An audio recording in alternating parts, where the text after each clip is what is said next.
Hi everyone, I hope you're well and I hope you had a nice half-term break and that you got to enjoy the sunshine. In the art sessions we have been exploring our environment through observational drawing. So we have been drawing what we can see. We have been using pen and pencil and oil pastel and tracing shadows. We've made our own sketchbooks.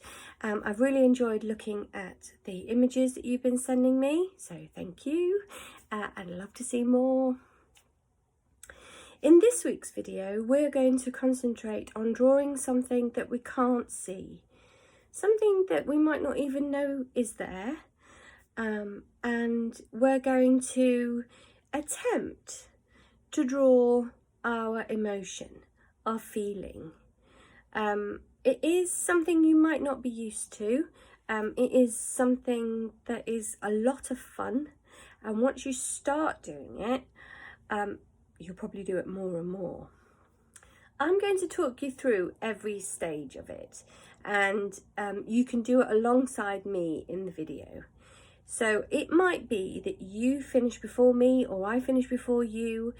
We might not end at the same time, but all of the information I will give you, all the steps I will give you as we go along. You'll probably need to use your sketchbook for this, but if your sketchbook's very small, you might want to work in a bigger scale. So take some A4 paper.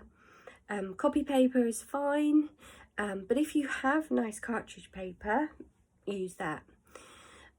If you're going to use paints, maybe go for a quality of paper that's a bit thicker. But like I say, it really doesn't matter if you don't have that to hand. It shouldn't stop you from doing this activity. I'm going to use felt tip pen, and I'm going to dissolve it with some water. Most felt tips, apart from permanent markers like Sharpie, are dissolvable with water and a paintbrush. So you could do this with, say, Crayola felt tips or something like that. So you can use whatever material you want. I would like you to use materials that have a lot of choice of colour. Oil pastels, pencil crayons, felt tips, paint. Whatever you choose is fine. So have a little moment to yourself and go and sit somewhere comfortable or lay out on your bed or on the floor and just spend a little bit of time thinking about your feelings and your emotion. It might be a feeling in your body, might be a feeling in your mind. Just bring it to the forefront of your mind now.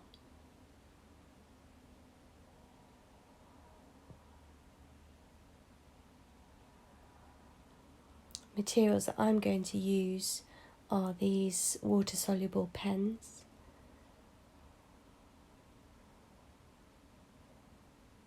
So here we go. So to start an expressive drawing, you need to switch off that part of your brain that makes sense of the world. You need to kind of tune out to making pictures. You're not going to make a drawing of somebody feeling a particular emotion. You are going to make marks on the paper, and you're not going to really think too much about what you're drawing. You're just going to draw. It's like you're on automatic mode, on autopilot, and you're not giving too much thought to your drawing. Switch off your thinking and allow your hand to take the lead, your pen to take the lead. You don't have to be able to see what you're drawing in its whole entirety. You can just draw a tiny part of it. You can just see a tiny part of what you want to draw, And that's fine. You don't have to see it all at once. Acknowledge that feeling that you can feel. Acknowledge that emotion. Perhaps it's a worry that keeps coming back, a thought you just can't get rid of, something niggling away at you. It might be something you just don't have words for, something you've got in the back of your mind that just won't go away. But now use that feeling to help you draw and trust the marks that you're making.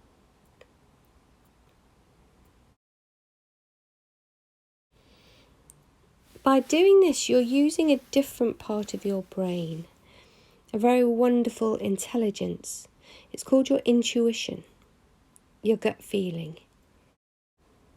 Try to give feelings that you have a shape or a form of some kind. Do your feelings have a texture? Do they have a weight or a temperature? Are they warm or cold? This might be reflected in the colour that you choose to use for them. Choose colours that are appropriate for the feeling.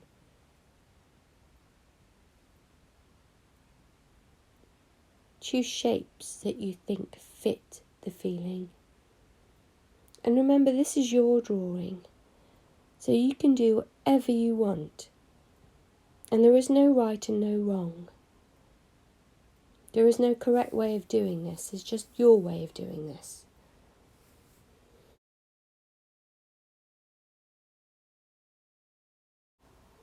Why is expressive drawing useful? Well, put simply, it's a way of expressing yourself when words are very limiting.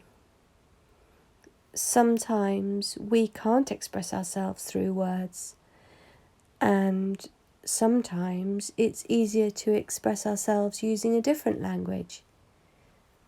And drawing is exactly that, a different language.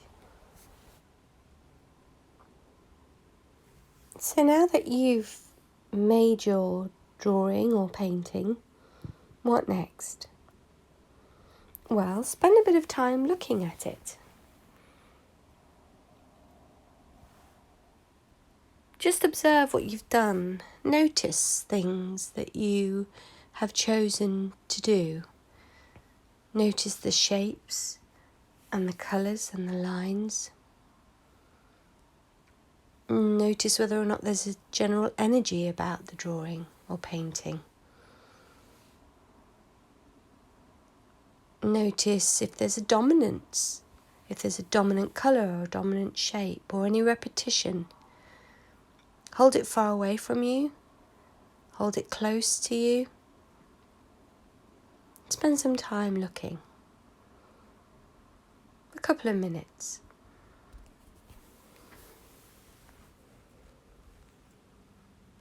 Okay, so what now? You've done your drawing or painting. You have spent a little bit of time looking at it, I hope. And now you're going to write about it. Now, when I say write about it, I don't mean that you're going to write paragraphs of beautifully executed sentences with full punctuation and the best handwriting ever.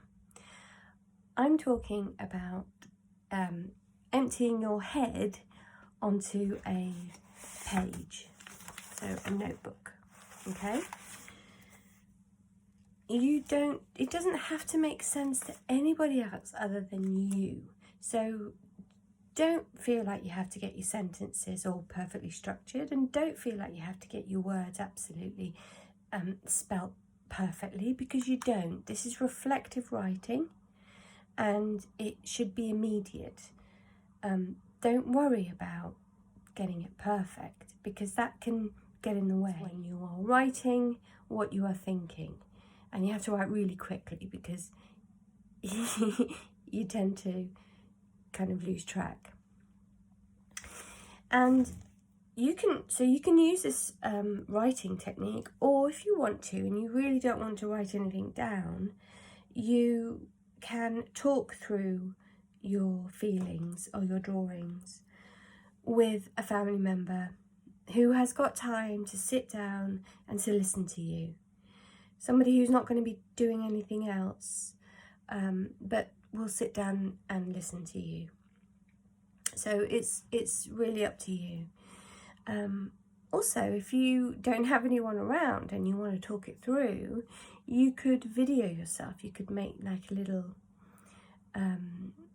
video selfie of you talking it through. I know it's a bit kind of weird talking to yourself in a phone, which is what I'm doing now, but that's one way of doing it. You're going to address a few questions. The first question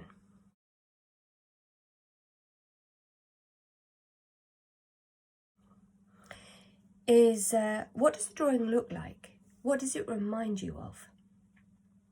Looking back on it, can you see anything coming out? Can you recognize anything in particular? So I'm looking at mine here, and I can see a kind of a vessel like shape here. It's like a glass or a cup, and it's got a window coming out. So maybe I can look in, or people can look. Maybe I can look in, or I can look out. And it seems to be either standing on something here, or something's coming out of the bottom of it. I don't know quite yet. And it's surrounded by all this green growth. I think this green must symbolize health, or goodness, or spring, or something like that. But this is good. This feels good and healthy. This feels like I'm maybe, like I say, leaking. And all around here, these marks here, well, I think they symbolize energy and wind and life, maybe. And this here, these funny looking shapes, these blobs kind of floating across. I'm not quite sure what they are. Don't quite understand all of this. And these powerful yellow rays here, they're happy, they're good, they're beams of sun and warmth.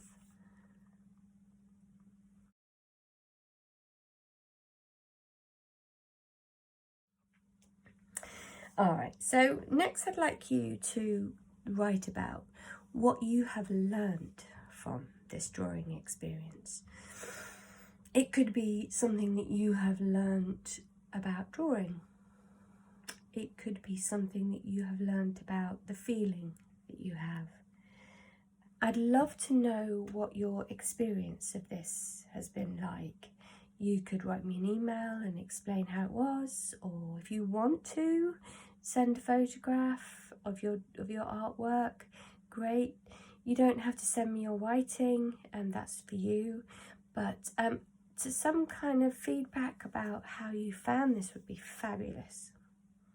Take care, everyone. Look after yourselves and be kind to each other. And I really hope to see you soon.